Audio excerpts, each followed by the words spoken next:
Ještě si tady večera jdete u dalšího videa. Dneska je to z giveaway o M44 Bullet Train.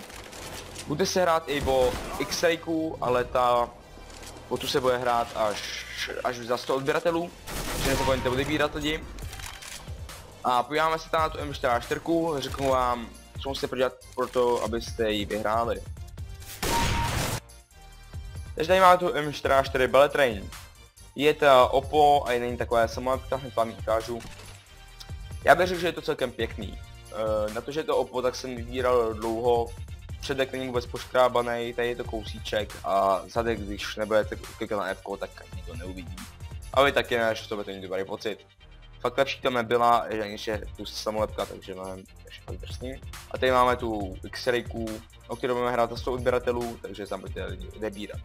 A proto, abyste tuhle překrásnou zbraň vyhráli, musíte dát do komentu chci vyhrát, mít like na tomhle videu a mít u mě veřejný, zdůrazňuji veřejný odběr, protože někdo ty odběr já neveřejně, nevím, jestli ho dal, takže veřejný odběr. A soutěž skončí 20. října, když 20.10. A to bude pro tohle video všechno, doufám, že se přihlásíte a uvidíme se u dalšího. Čus.